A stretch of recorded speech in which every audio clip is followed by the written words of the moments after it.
അങ്ങനെ ആഗോള അയ്യപ്പ സംഗമത്തിന് ഒരുങ്ങിയിരിക്കുകയാണ് പമ്പാ തീരം. 9:30 മണപ്പുറത്ത് ഒരുക്കിയിരിക്കുന്ന വേദിയിൽ മുഖ്യമന്ത്രി പിണറായി വിജയൻ ഉദ്ഘാടനം നിർവഹിക്കും. ദേവസ്വം മന്ത്രി VN വാസവൻ അധ്യക്ഷനാകും. 12 മണിവരെ ചടങ്ങ് നീളുമെന്നാണ് വിവരം. ഇതിനുശേഷമാകും അയ്യപ്പ സംഗമത്തിന്റെ ഭാഗമായുള്ള വിവിധ സെഷനുകൾ നടക്കുക. ശബരിമലയുടെ സമഗ്ര വികസനവുമായി ബന്ധപ്പെട്ട മാസ്റ്റർ പ്ലാനാണ് പ്രധാന ചർച്ചയായി വരുന്നത്. ഇതര സംസ്ഥാനങ്ങളിൽ നിന്നുള്ള മന്ത്രിമാരടക്കം ചടങ്ങിൽ പങ്കെടുക്കുന്നുണ്ട്. അപ്പോൾ നമുക്ക് കൂടുതൽ വിവരങ്ങൾ നമ്മുടെ ടീമിനോട് തന്നെ ചോദിക്കാൻ. ഞാൻ നേരത്തെ പറഞ്ഞല്ലോ, ന്യൂസ് 8ന്റെ ടീം സർവ്വസജ്ജമായിട്ട് പമ്പാ തീരത്ത് നിൽക്കുകയാണ്. മഞ്ജുഷ് ഗോപാലുണ്ട്, രഞ്ജിത്ത് രാമചന്ദ്രനുണ്ട്, ഡാൻ കുര്യനുണ്ട്, അതേപോലെ തന്നെ ശശിനാരായണനും നമുക്കൊപ്പം ചേരും. ആദ്യം നമുക്കൊപ്പം രാവിലെയിൽ ചേരുന്നത് രഞ്ജിത്തും മഞ്ജുഷുമാണ്. അപ്പോൾ മഞ്ജുഷും രഞ്ജിത്തുമാണ് ഇനി പ്രേക്ഷകർക്കൊപ്പം രാവിലെയിൽ തുടരുക. അവരാണ് പമ്പാ തീരത്ത് നിന്ന് ആഗോള അയ്യപ്പ സംഗമത്തിന്റെ വിശേഷങ്ങളുമായി രാവിലെ ഇനി നയിക്കുക. Manjusha, Ranjith, good morning. അവിടെ എല്ലാ ഒരുക്കങ്ങളും പൂർത്തിയായി കഴിഞ്ഞിരിക്കുകയല്ലേ? പ്രതിനിധികൾ ഇങ്ങനെ വന്നുകൊണ്ടേയിരിക്കുകയല്ലേ? Good morning Arya. ഏതായാലും രാവിലെ 6 മണിക്ക് തന്നെ രജിസ്ട്രേഷൻ നടപടികൾ ഇവിടെ ആരംഭിച്ചു കഴിഞ്ഞു. ഈ മനോഹരമായ പമ്പാ തീരത്ത് വളരെ മനോഹരമായി സജ്ജീകരിച്ച ഇതുമായി ബന്ധപ്പെട്ട സജ്ജീകരണത്തിനുള്ള ക്രമീകരണങ്ങളൊക്കെ നമുക്ക് തൊട്ട് പുറകിൽ കാണാം. ഏതാണ്ട് 3000-ഓളം പേർ, അല്ലെ? 1000-ലധികം ആളുകൾ ഈ അയ്യപ്പ സംഗമത്തിൽ പങ്കെടുക്കുന്നുണ്ട്. അതിന്റെ കൃത്യമായ വിവരങ്ങൾ കഴിഞ്ഞ ദിവസം ദേവസ്വം മന്ത്രി കണക്കുകൾ സഹിതം പറഞ്ഞിരുന്നു. 3000-ലധികം ആളുകളുണ്ട്. 3000 ആളുകൾക്കാണ് രജിസ്ട്രേഷൻ നൽകിയിരിക്കുന്നത്. അതായത് ഓൺലൈൻ ബുക്കിംഗിലൂടെ 3000 ആളുകൾക്ക് അയ്യപ്പ സംഗമത്തിൽ പങ്കെടുക്കുവാനുള്ള, അത് അയ്യപ്പ വിശ്വാസികൾ എന്ന രീതിയിലാണ് അവർക്ക് അവസരം നൽകുന്നു. അതോടൊപ്പം തന്നെ ക്ഷണിക്കപ്പെട്ട പ്രതിനിധികളുണ്ട്, അതുപോലെ മറ്റ് വിശിഷ്ടാതിഥികളുണ്ട്. അങ്ങനെ എല്ലാം കൂടി ആകുമ്പോഴേക്കും ഒരു 3500-ഓളം ആളുകൾ പങ്കെടുക്കും എന്ന് തന്നെയാണ്. അത് 9:30 മണിക്ക് തന്നെ രജിസ്ട്രേഷൻ നടത്തിയവർക്കും ഇതിന് പ്രയോറിറ്റി ഉണ്ട്. ഓൺലൈൻ രജിസ്ട്രേഷൻ നടത്തിയവരിൽ 3000 ആളുകൾക്ക് അതിന്റെ മുൻഗണനാ ക്രമത്തിൽ തന്നെ ആദ്യം രജിസ്ട്രേഷൻ നടത്തിയ ആളുകൾക്കാണ് പങ്കെടുക്കാൻ അവസരം നൽകിയിരിക്കുന്നത്. അതെ, ആളുകൾ എത്തിക്കൊണ്ടിരിക്കുകയാണ്. രജിസ്ട്രേഷൻ നടപടികൾ തുടങ്ങിക്കഴിഞ്ഞു. രാവിലെ തന്നെ രജിസ്ട്രേഷന്റെ കാര്യങ്ങൾ തുടങ്ങിയിട്ടുണ്ട്. 9:30-ക്ക് തന്നെ തുടങ്ങുന്ന രീതിയിലാണ് ഇപ്പോൾ ക്രമീകരണം ഏർപ്പെടുത്തിയിരിക്കുന്നത്. അങ്ങനെ 9:30-ക്ക് തുടങ്ങി 11:30 മണി വരെ ആ ഉദ്ഘാടന ചടങ്ങിലാണ് മുഖ്യമന്ത്രി പങ്കെടുക്കാൻ പോകുന്നത്. ഇന്നലെ രാത്രി തന്നെ മുഖ്യമന്ത്രി ഇവിടെ എടുത്തിരുന്നു. പൊതുമരാമത്തിന് തൊട്ടുമുകളിലുള്ള ഗസ്റ്റ് ഹൌസിലാണ് മുഖ്യമന്ത്രി താമസിക്കുന്നത്. അദ്ദേഹം ക്രമീകരണങ്ങളൊക്കെ വിലയിരുത്തുന്നുണ്ട്. പക്ഷേ ഇന്നലെ അദ്ദേഹം ഇങ്ങോട്ടേക്ക് വന്നില്ല. മന്ത്രിമാരും ദേവസ്വം മന്ത്രിയും ദേവസ്വം പ്രസിഡന്റും അടങ്ങുന്ന പ്രത്യേക സംഘം, ഉദ്യോഗസ്ഥരുമൊക്കെ അടങ്ങുന്ന സംഘമാണ് വിലയിരുത്തൽ നടത്തിയ അന്തിമ ക്രമീകരണങ്ങളെക്കുറിച്ച് ഉദ്യോഗസ്ഥരോടൊക്കെ വിശദീകരിച്ചതാണ്. മുഖ്യമന്ത്രി താമസിക്കുന്നത് ഇവിടെ തന്നെയാണ്, പമ്പ തീരത്തിന് തൊട്ടടുത്തുള്ള കെട്ടിടത്തിൽ തന്നെയാണ് മുഖ്യമന്ത്രി താമസിക്കുന്നത്. എന്നാൽ രാത്രി 9 മണി കഴിഞ്ഞാണ് അദ്ദേഹം പമ്പയിലേക്ക് എത്തിയത്. ദേവസ്വം മന്ത്രി നേരത്തെ തന്നെ എത്തിയിരുന്നു, ദേവസ്വം ബോർഡ് പ്രസിഡന്റും ഉണ്ടായിരുന്നു. അങ്ങനെ ഇന്നലെ വൈകിട്ട് അതിന്റെ ഒരു വിലയിരുത്തൽ, അന്തിമ വിലയിരുത്തൽ ഉണ്ടായിരുന്നു. എല്ലാ ക്രമീകരണങ്ങളും പൂർത്തിയായിട്ടുണ്ട്. അതുപോലെ തന്നെ ഇതാണ് പ്രധാനപ്പെട്ട വേദി എന്ന് പറയുന്നത്. തത്വമസി എന്ന് എഴുതി വെച്ചിരിക്കുന്ന ഇതാണ് പ്രധാനപ്പെട്ട വേദി. ഇവിടെയാണ് ഉദ്ഘാടന ചടങ്ങ് നടക്കുന്നത്. അതിന് പിന്നിൽ മറ്റ് 2 വേദികൾ കൂടിയുണ്ട്. അങ്ങനെ ഈ ഉദ്ഘാടന ചടങ്ങ് 11:30 മണിക്ക് തീർക്കുവാനാണ് ഉദ്ദേശിക്കുന്നത്. അതിനുശേഷമാണ് മൂന്ന് സെക്ഷനായി ശബരിമല വികസനവുമായി ബന്ധപ്പെട്ട സെമിനാറുകൾ നടക്കും. അതിന് പ്രധാനപ്പെട്ട TK നായർ അടക്കമുള്ള പ്രധാനമന്ത്രി മുൻ പ്രിൻസിപ്പൽ സെക്രട്ടറി അടക്കമുള്ള ആളുകളുടെ സാന്നിധ്യത്തിലായിരിക്കും, അവരുടെ അധ്യക്ഷതയിൽ മറ്റുമായിരിക്കും സെമിനാറുകൾ.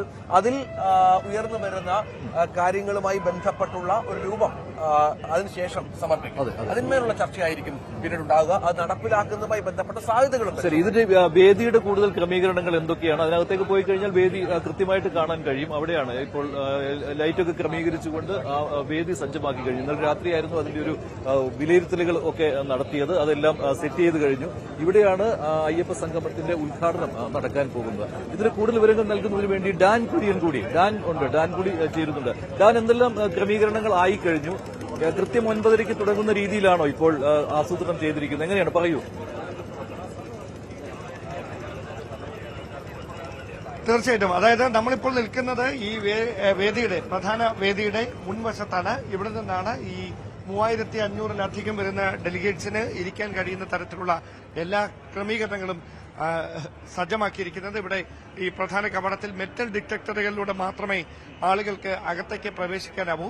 2000 പോലീസ് ഉദ്യോഗസ്ഥരെയാണ് ഇവിടെ സുരക്ഷാ ക്രമീകരണങ്ങൾക്ക് വേണ്ടി മാത്രം ADGPയുടെ നേതൃത്വത്തിൽ വിന്യസിച്ചിരിക്കുന്നത്.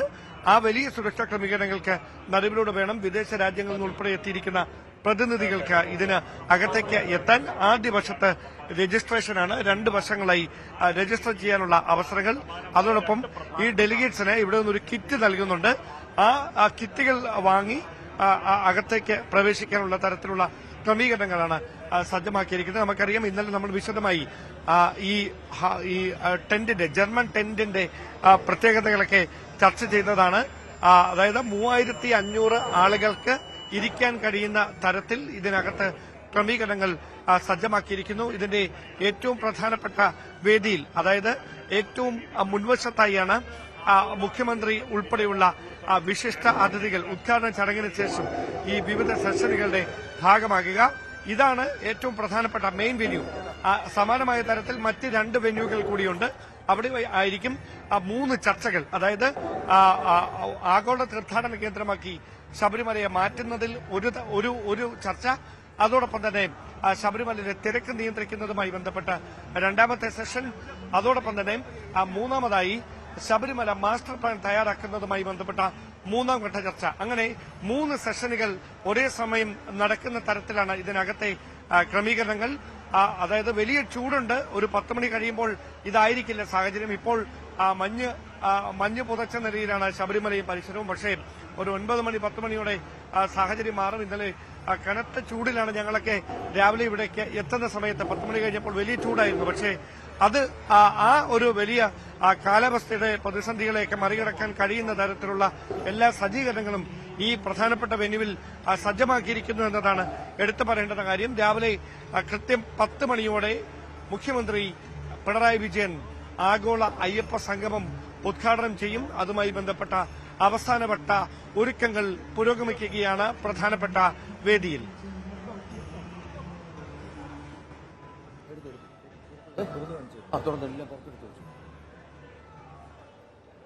അതെ, കൃത്യം 10 മണിക്ക് തന്നെ ഉദ്ഘാടന ചടങ്ങുകൾ ആരംഭിക്കാനുള്ള തരത്തിലാണ് ഇപ്പോൾ ക്രമീകരണങ്ങൾ ഒരുക്കിയിരിക്കുന്നത് എന്നുള്ളതാണ്. ഇവിടെ നമുക്ക് ദൃശ്യങ്ങളിൽ വളരെ കൃത്യമായി തന്നെ കാണാം.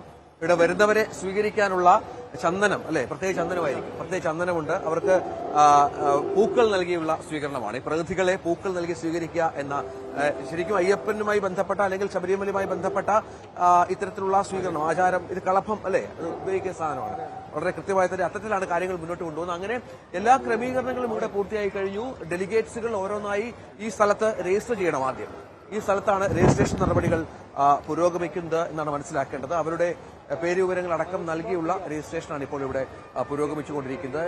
ഇതിനകം തന്നെ രാവിലെ മുതൽ 6 മണിക്ക് മുതൽ തന്നെ വളരെ കൃത്യമായി തന്നെ ആളുകൾ ഇവിടെ എത്തുകയും രജിസ്ട്രേഷൻ നടപടികൾ നടത്തുകയും ചെയ്യുന്നുണ്ട്. അവരുടെ പേരുകൾ നോക്കി അത് കൃത്യമായി രേഖപ്പെടുത്തിയ ശേഷമാണ് ഇവർക്ക് ബാഡ്ജ് നൽകി, ഈ ഡെലിഗേറ്റിന്റെ നോക്കി നമുക്ക് ദൃശ്യങ്ങൾ കാണാം, ഡെലിഗേറ്റിന്റെ ബാഡ്ജുകൾ നൽകി അവരെ അകത്തേക്ക് കയറ്റിവിടുകയാണ്. ഒപ്പം അവർക്ക് പ്രത്യേക കിറ്റുകളും ഈ കിറ്റുകൾ കണ്ടാൽ നമുക്ക് നേരത്തെ കാണിച്ചു തന്നെ മനസ്സിലാവും.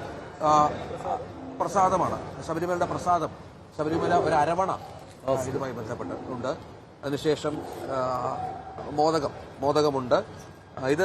ഇതെന്താണിത്? നെയ്യാണ്, അല്ലെ, അഭിഷേകം നടത്തിയ നെയ്യാണ്. വാട്ടർ ബോട്ടിലുണ്ട്. മറ്റ് എല്ലാ ശബരിമലയുമായി ബന്ധപ്പെട്ട പ്രസാദങ്ങളെല്ലാം ചേർത്തുള്ള ഒരു കിറ്റ് ഈ ഡെലിഗേറ്റുകൾക്ക്, ഈ 3000 ഡെലിഗേറ്റുകൾക്ക് കൊടുക്കും, അല്ലെ, 3000 പേർക്കും ഈ ഇത് നൽകും. അതിനുശേഷമാണ് അവരെ വളരെ ഒരു പേന, ആഗോള അയ്യപ്പ സംഗമത്തിന്റെ ഒരു പേന, ഒരു ഡയറി ഉണ്ടാകും. ഇത് അയ്യപ്പന്റെ ആഗോള അയ്യപ്പ സംഗമവുമായി ബന്ധപ്പെട്ട ഇതാണ്. നോക്കൂ, ഇത് മനോഹരമായ ഒരു, അങ്ങനെ വളരെ കിറ്റ് നൽകുന്നു. അതിനുശേഷമാണ് പ്രതിനിധികളെ അകത്തേക്ക് കടത്തിവിടുന്നത്, അല്ലേ? ഇപ്പോൾ എത്ര പേര് രജിസ്റ്റർ ചെയ്തിട്ടുണ്ടാവും? ഇപ്പോൾ രജിസ്ട്രേഷൻ ഇപ്പോൾ 100 കഴിഞ്ഞിട്ടുണ്ട്.